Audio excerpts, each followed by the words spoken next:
Hello, everybody. It is great to be here one more time today. And my name is Gary Fowler, and I am the host of GSD Presents Silicon Valley AI and Tech. I'm a serial entrepreneur with 17 startups under my belt. I've been involved in startups from Click Software all the way to Eva.ai.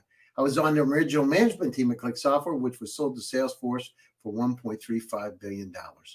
We believe that intellectual capacity is evenly spread around the world, but opportunities are not. Today, GSD represents companies from 51 companies around the world, and we have over 100 companies in our portfolio. So with that, I'd like to introduce my friend Martin from Motorcheck. He's a co-founder and CEO, and by the way, he's from the startup country, Tallinn, Estonia. So with that, I'd like to bring Martin on board. So how you doing today, Martin? I'm good. How are you, Gary? Fantastic. So tell me a little bit about it. You went to the Estonian Business School, and then you came out and you were working in insurance. So, how do you go down? What's this entrepreneurial journey like? So you went to business school in Estonia. What made you decide to go to the Estonian Insurance Association? Well, it wasn't that much a decision, just a career path. You just go along from a university. So, yeah, I mean, there were interesting time, the banking after the regaining the independence in Estonia and other Baltic countries as well. So actually, the financial industry was first to really start blooming alongside with logistics. So yeah, those were interesting time, and I spent almost 20 years in financial sector. So it was, I must say that the financial institutions are taking care of their employees very well. I mean, I'm very grateful for the trainings that I receive, or coaching, and really learning by doing a lot, but also learning from other people in the industry and in the country and also in Scandinavia. So yeah, those were good times that actually made me the leader that I am now.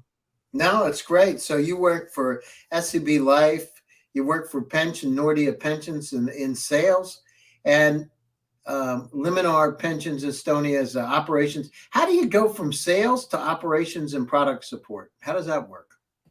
You just rotate managers, I guess is the correct answer.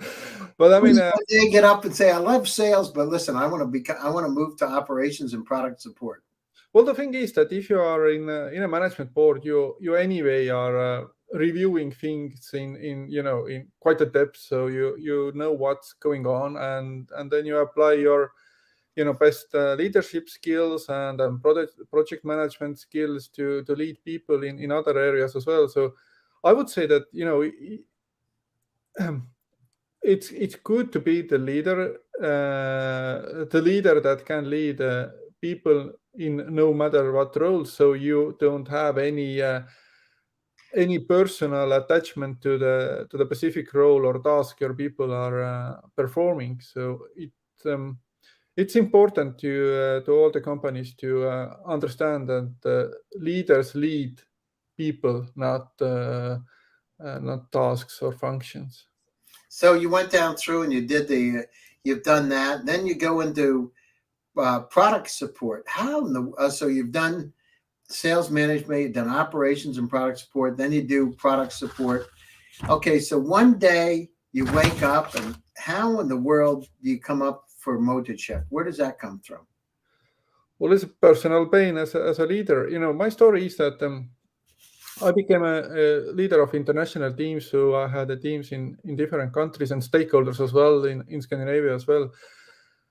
So, if you're traveling and seeing your team, you are, one day in city A and the other day in city B, then most of the time, for most of your employees, you are away.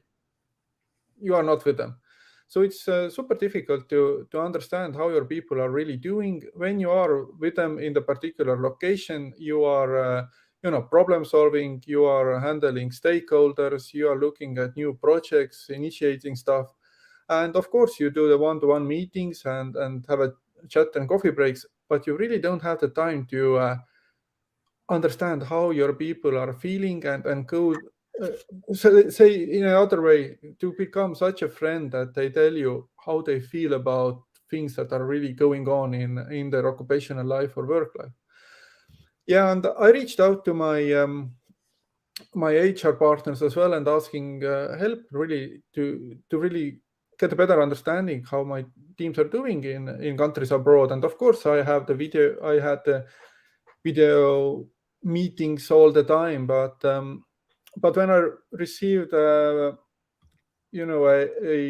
people survey results from 6 months old from my HR team, then I understood that this information is pretty much redundant to me. I can't do any decision making based on that.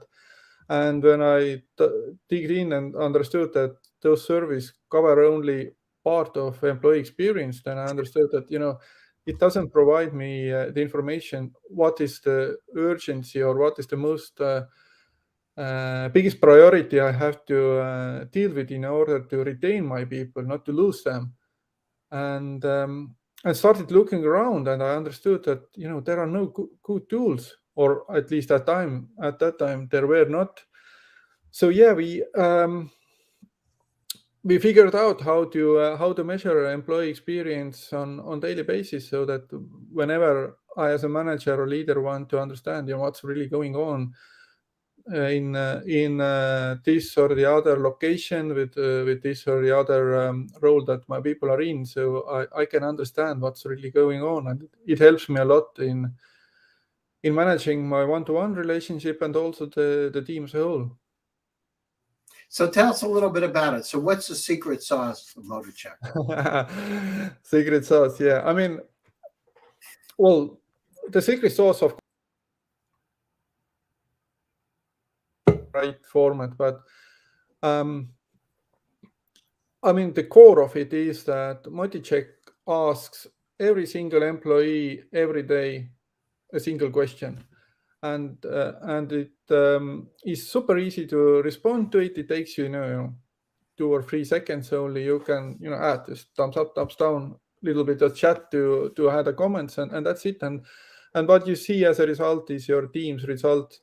And our core focus is on employees and their direct managers, as opposed to some other competition that we are meeting who are focusing on making the life of HR managers better. But we believe that, I mean, this kind of tool is not a HR manager tool. It's a direct manager tool to manage team and people directly, and the ownership should not be in a HR department, but rather on a desk of every leader or manager. Now, do you have sales today? Yeah, we have local Baltic companies who are originating from either Scandinavian or Baltic countries. They are using our products. Yes. So what's the goal for the company, Martin? Where do you want to go? MotiCheck, well, we are going global, that's for sure. And global, we are looking at, of course, Scandinavian market, where the employee cost is rather high. So the return on investment is better, of course. And of course, very interesting regions for us are North America, I mean, USA, Canada, and also Asian countries, at least say selected Asian countries, because there is a lot of Western business and also the business culture and sort of market protectionism is on a level where we see that we could be very competitive there, and No, really deliver the results to the companies who are looking to retain their people. Really, here, engage and retain is a slogan we use. So what is the difference? Do you consider yourself a pulse survey, Martin? What do you consider yourself? Yeah, we would like to consider us a survey sometimes, but our customer says that, hey guys, forget it. You are more of the management tool. I mean, it's a worn out expression, management tool, but the purpose is to make sure we understand our employees and can retain them, cut down the employee churn, because that's the cost that we are fighting against, and then where's the return on investment comes, and really increase the innovation and productivity as well. That's what I, as a direct manager, want to achieve, right? Yeah, no, and so what kind of results do you see? Let's talk about results. What kind of results can a company see from instituting this? What do you see? How do things change in a company? Yeah, what we do is that we measure the employee experience in 14 categories in total. One of those categories is focusing solely on new recruits. So new boys and girls receive a different set of questions, because they just don't have experience on a company. But what we can do is to really extract the onboarding experience, and also touch upon the promoter score questions as well. Did you really feel that you made the right decision, and would you suggest us as an employer to your friends and family as well, that kind of things. But the rest of the 13 categories are classic, like leadership, engagement, mental health, compensation, processes, time usage, and we cover those employee experience categories daily basis in organization, and for a single team we can cover those within 2.5 weeks. So once you have used MultiCheck for a month, you already have a good dynamics building up, and you can build on that easily to really get the data that is I wouldn't say big data, but large enough to make really solid conclusions and decisions. And those decisions are not based on only one question, how do you like your manager or superior to decide on leadership quality. We shoot out more than 20 questions per category. So, it covers a lot. No, that sounds good. And so, where do you see this market going? Who would you fit in with? What kind of partners are interesting for you? Well, company size-wise, we have very good customers who employ only 40-45 employees, but this is naturally not our target group in terms of sales activities. We see that this product works more for companies who have 500 plus employees. And also employee type.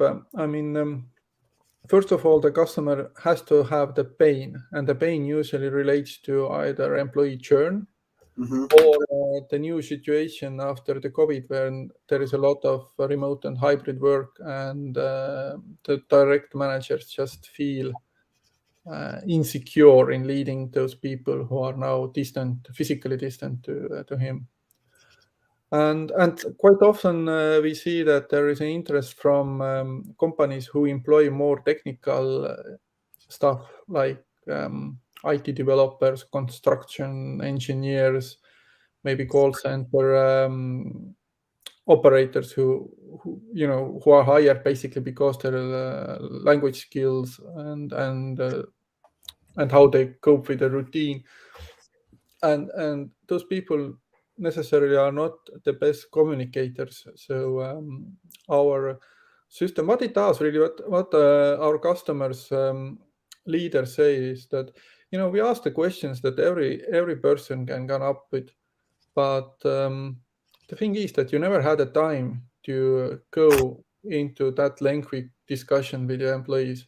Well, maybe that's why you have a lot of technical folks too, because a lot of times they're very introverted, and they just get the job done, and they don't talk a lot about what's going on with them. Exactly, and that's what we do. Our tech does the job for the manager. We go and chat with the employee every day, and build you a dashboard that tells you, what's really going on in their opinion. And there is regarding the competition, I know, Gary, it's a bit intriguing to discuss it with you, the AI and machine learning part of it. But what we really have learned is that people are not really keen in the systems where machines are reading data and come up with like employee sentiment or satisfaction figures, because first of all there is like a big brother and feeling and feeling like the system is spying on you when you are analyzing the text or speech, for example. I mean, those systems are very good for quality Mark, control and stuff like that. I hear what you're saying, but here's the thing that's really interesting, right? We use Gmail, right? We all use Gmail. And guess what Gmail does? Hello. I mean, what do you think you're getting these incredible ads for something? You talk about, I just talked about a pair of binoculars. I wrote a note. I start getting ads for binoculars. Yeah, I know. I mean, the thing is, we're concerned about it, about reading the Big Brother thing, but we use our phones. When we go into Facebook, we log in with other, we're going to use our Facebook login to log into these other things. It's like, it's crazy, right? On some side of it, because we're afraid about having systems understand who we are, but they already know. True. But it doesn't mean that we necessarily like it. And that's the thing, that when you are talking about... we don't like what we don't, we can't like it if we don't know that, or can't not like it. If we don't know what's going on, in the situation, if we just use Gmail and Yahoo Mail and all these things, and why do you think they're free? And there's a reason you don't get paying for it. Somebody's paying for it, right? We're paying one way or another. So, on the other side, I hear what you're saying. And, as human beings, the challenge is, if we don't do this to make our lives better, where we don't use surveys in your sense, or we don't do sentiment analysis, and we don't start to understand our employees, we got, like you said, the technical folks, sometimes they sit in there. Now, today, they could be in a room in their house all day long and never talk to another person. So, I mean, the other thing is, how do we reach out and help them and make things better? So it's almost like they're coaching tools, right? And then and what we do is that we really like to make a good use of the existing communication channels as well. I mean, we can shoot the questions out through, Slack, Microsoft Teams, email. We have our own apps, or put a terminal into, I don't know, production unit if that's necessary as well. I mean, the main thing is that in doing an employee survey, especially if you want to engage them, then you have to deliver the results as well to them. So most disengaging thing is to ask a lot of questions and then deliver the result in a PowerPoint presentation to managers only.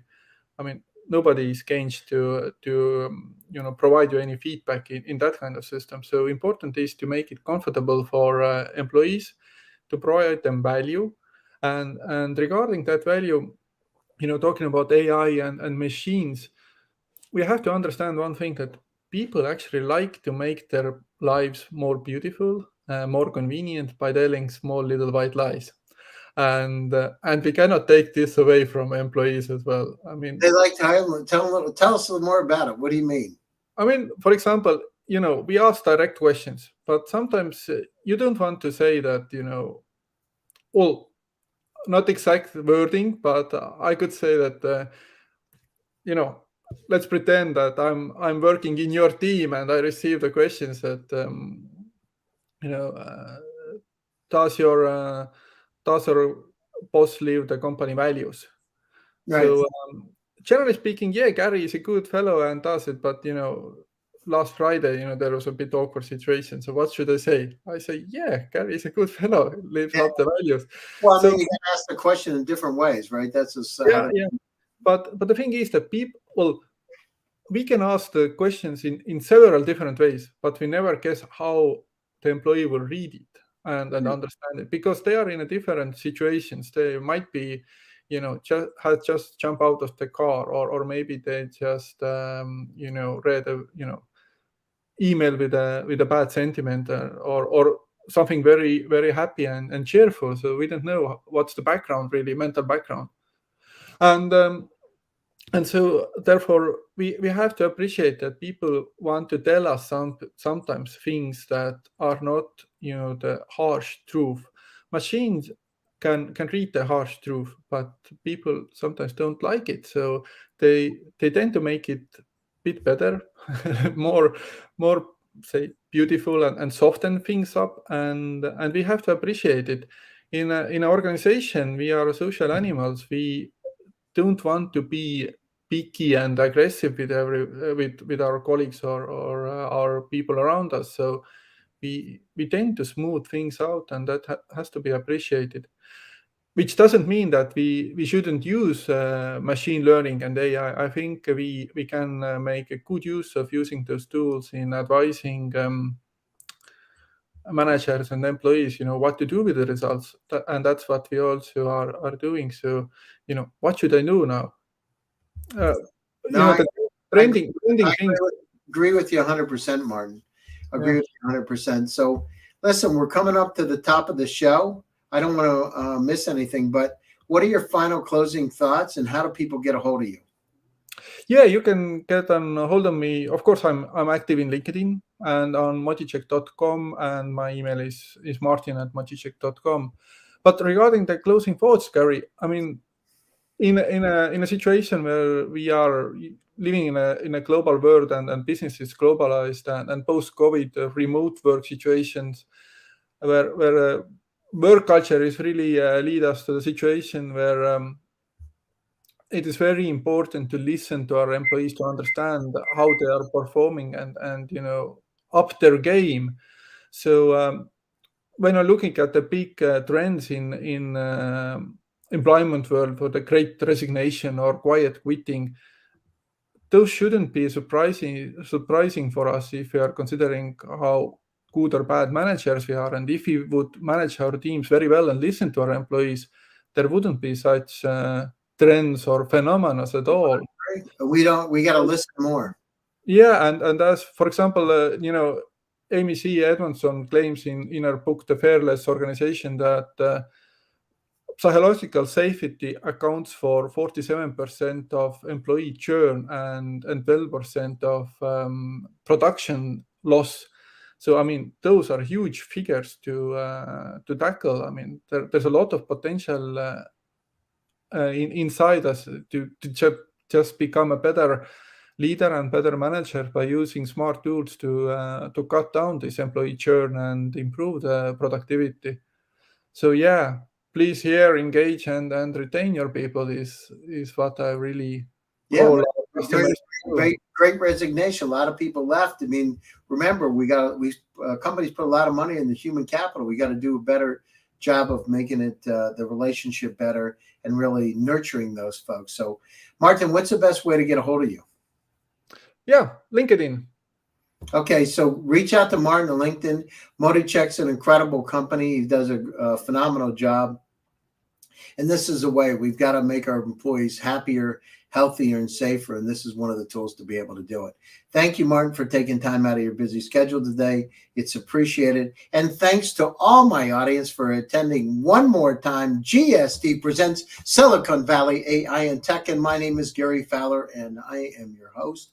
Stay tuned. I will be back again next Tuesday for another exciting edition. Tomorrow, I'm going to be out in Palo Alto, California, but stay tuned for another exciting edition next Tuesday. Stay happy, stay safe, and stay healthy. God bless. Talk to you all soon and see you again later. Thanks, Martin, for taking time. Appreciate it, everybody. Thank you.